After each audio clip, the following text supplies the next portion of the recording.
Okay, so we have our next presenter, Miroslav. Hello, Miroslav. Hello, Ilona.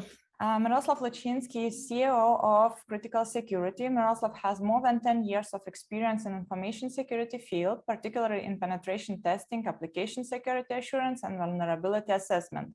Co-author of Data Security Basics book, discovered vulnerabilities in such products as Skype, VLC Player, ClickView, WDRK Network Backup, and others. And his topic today is protecting your organization in 2023, the do's and don'ts. In 2023, with the inherited geopolitical crisis and economical changes, the growing number of cyber attacks come as no surprise. But being aware of the principal do's and don'ts can lead to a safer environment and smarter decisions when faced with virtual threats. So Miroslav, screen is yours, please.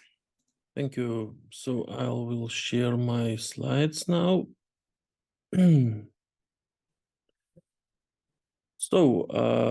Hello, everyone. My name is Miroslav Lučinskij. I will be presenting on the topic protecting your organization in 2023, the do's and don'ts. So I think it will, cybersecurity is usually a serious topic, yeah, and especially given the circumstances with the geopolitical situation, and especially when today is also the day the war started and things like that. So, but let's see if we maybe through serious things we can discuss in a bit relaxed way with some examples and so on. So I will just I think if we since my presentation is about the do's and don'ts in 2023, so let's reflect a little bit what happened in 2022.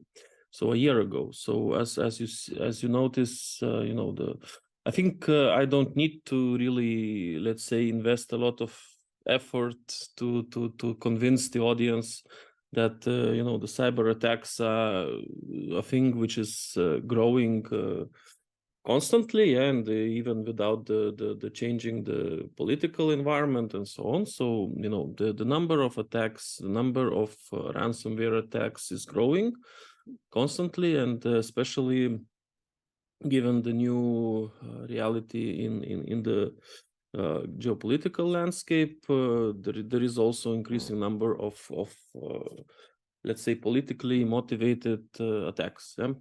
And of course, when we are looking and trying to learn about the cybersecurity and all kinds of attacks from media, we should also understand and keep in mind what Victor and Dmitro said earlier in the previous presentations, that sometimes the things which are described in media, is not, let's say, necessarily correct 100%. Yeah. So each time we try to just learn from the media about some events or attacks that happened, it's possible that the data or the message is slightly, let's say, changed, and let's say sometimes some facts are not real ones, yeah, or or there is some distortion in, let's say, how the organization which is being attacked perceives the attack, and maybe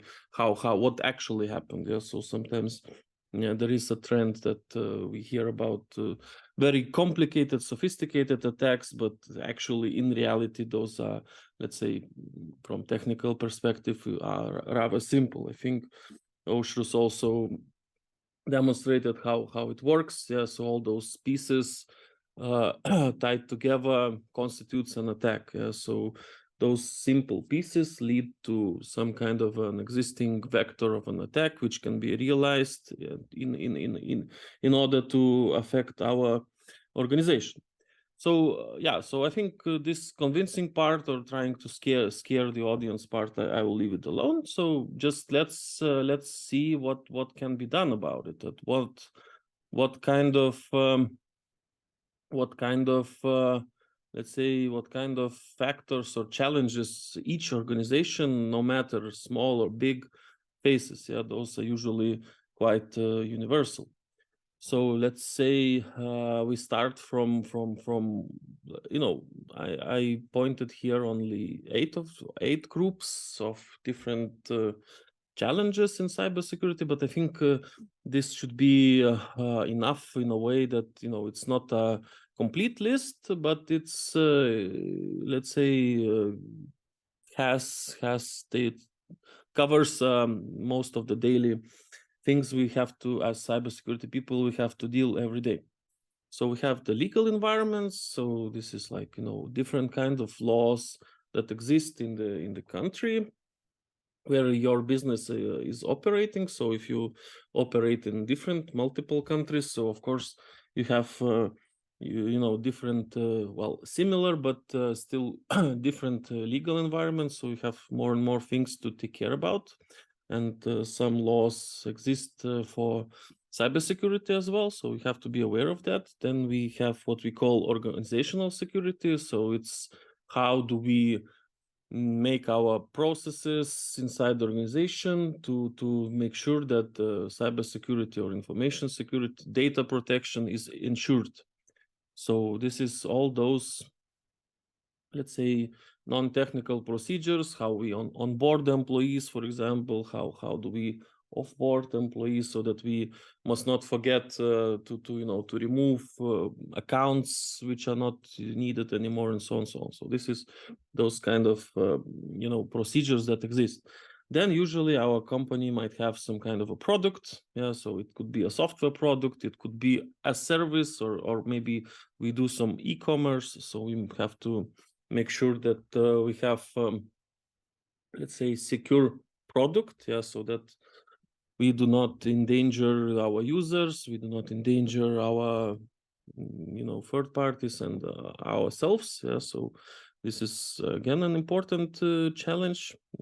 Then we have third-party risks. So because every organization relies on different vendors, and we do outsource a lot, let's say not necessarily a lot, but some things to other organizations. So even in cybersecurity, we have to make sure that we deal with organizations that have sufficient level of cybersecurity and data protection when we consider outsourcing.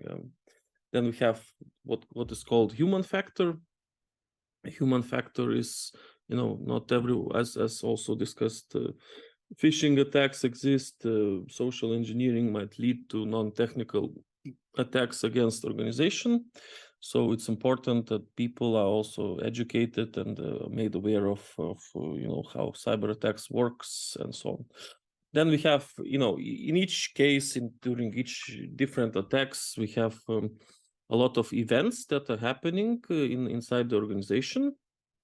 It's inside its network. So all those events constitute an attack path. So if we are able to follow different kinds of events and to understand that that those events are not just simply events, but they indicate that something is going on. So in this case, we would be able hypothetically to succeed in noticing the attack. Then not every attack is, let's say, targeted attacks. So targeted attacks are those attacks which, let's say, are designed to affect our organization as a target. So it's not an accident. It's not, it's someone decided to really attack our organization.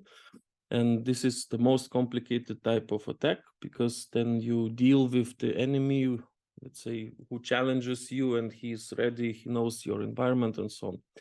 And then when everything fails, we have the incident response process. So it's also important challenge to deal with, because as also I think Ludas from National Cybersecurity Center mentioned, it's not possible that the government would step in every case and help you resolve your attacks. Yeah.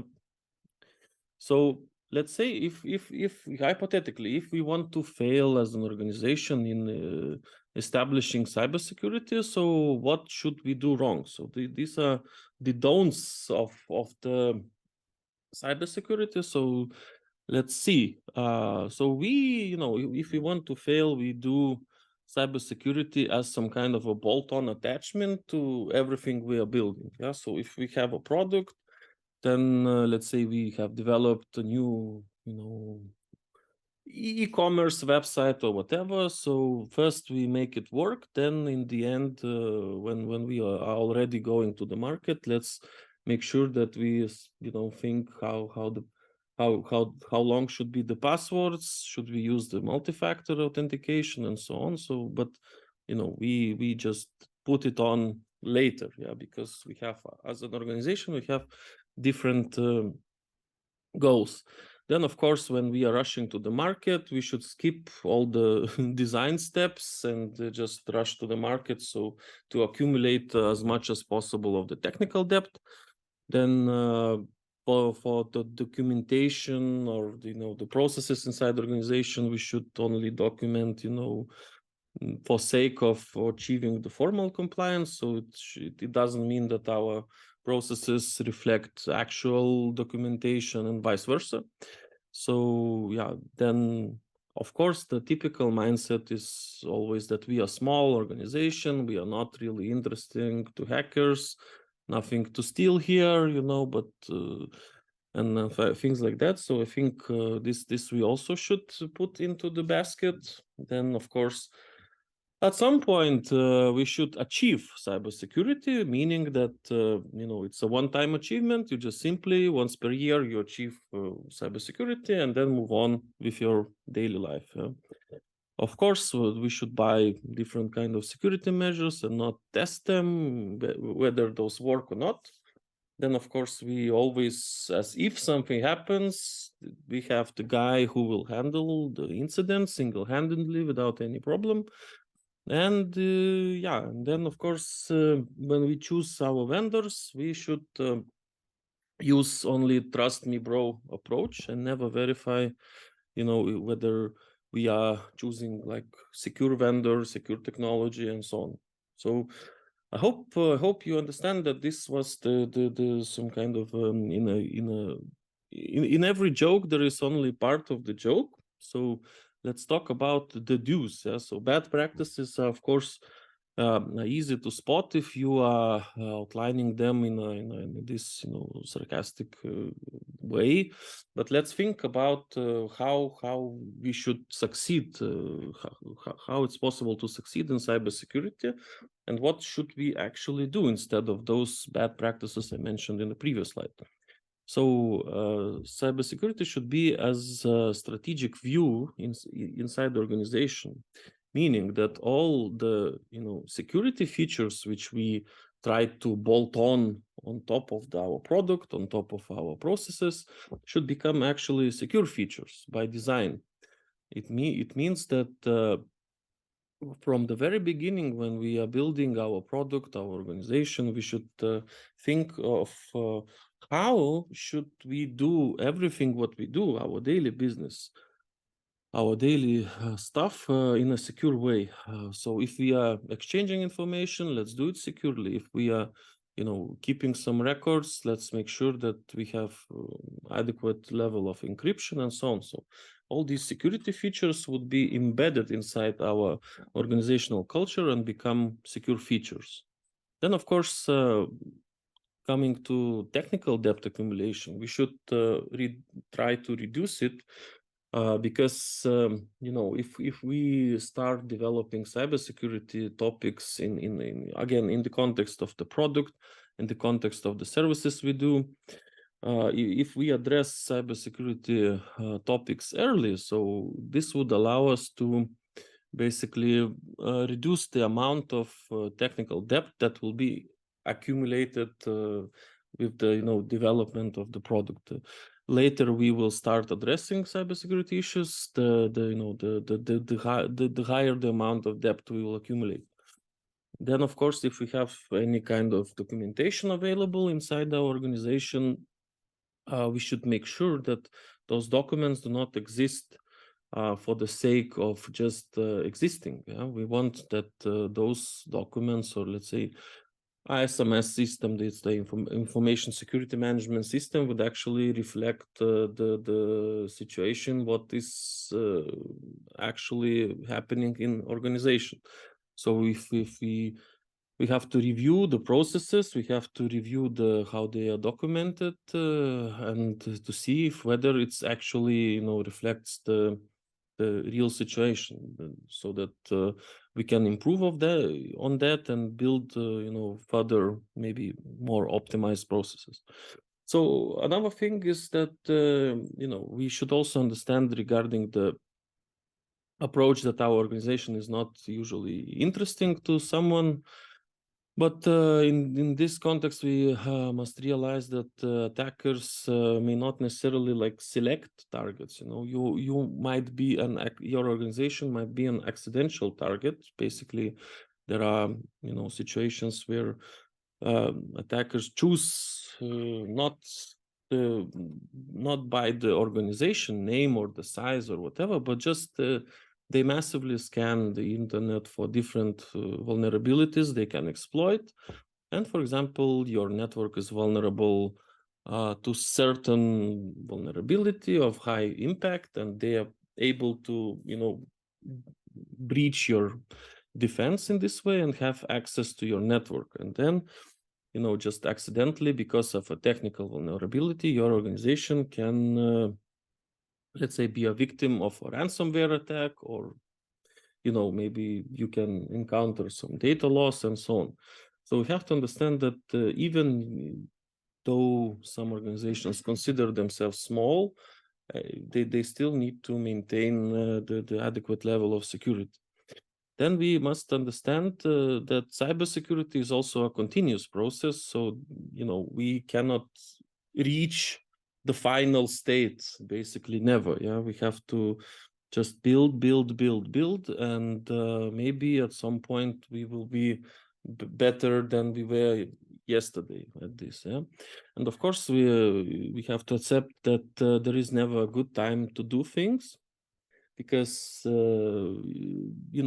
in the day, people would try to, if our organization is releasing some kind of the product, we would wait for version 1.0, then test it for vulnerabilities, and then maybe we would move it to the market. Yeah, but now we have what we call DevOps, continuous integration, and all other buzzwords here. And every day our products are changed. Every day changes are made into organizational, networks configuration and so on. So there is actually never a good time to address the cybersecurity topics. So it means that we can only agree to, let's say, to that it's a continuous process, and we need to constantly work with those, let's say, topics in cybersecurity. Of course, later we need to verify that those measures that we selected are verified by internal and external teams, meaning that we don't not only trust some kind of measure to be working, but we should check it. So it's possible to, let's say, to somehow measure it. You can hire external parties, for example, to conduct a security test on your organization, or your product to be tested, or there are a lot of different options. But the idea is that in cybersecurity, we don't trust something. We try to verify if it's working or not. Then at some point, we must also understand that we are not, let's say, we don't know, we cannot predict the future. So it's possible that some measures will fail at some point, because we cannot address every possible scenario, every possible future attack with our countermeasures. So we must understand that, we have to plan for, let's say, to have a backup plan. So it could be some kind of incident retainer, upfront agreements with vendors, because what's going to happen when the incident starts? Usually we overtrust a little bit our internal capacity, because we think we have a lot of experts inside the organization, but it's not always the case. So we must make sure that upfront agreements with like incident handling companies or your vendors will be, or maybe, for example, you have a hosting provider who will be helping, but also this must be, let's say, verified through, as my last point says, that verification of vendor claims should be there, yeah, because we sometimes assume something that, for example, in case of the incident, our cloud provider or I don't know company who, let's say, takes care of our network will start helping us immediately, but it is often the case that it's not. They will not, because it's not in the contract. But we somehow think it's in the contract, but actually it's not there. So every agreement we have with the vendors, we should review and see what are the, let's say, levels of response in case of a cybersecurity incident. If there is some kind of a vulnerability, who is responsible for fixing it? Or let's say, does it cost extra to patch it, or how those work in reality? Because in the end, at some point, every organization will have to deal with one or another kind of different security incident. So coming to my conclusion is that even in 2023, ensuring the cybersecurity of your organization is still a continuous battle. So we just have more combined technical complexity, a lot of unpredictability, the attacks are evolving, and so on. So our strategies, plans have to be like living documents, and we have to, focus our attention around them in a way that we as organization also evolve alongside changing threat landscape.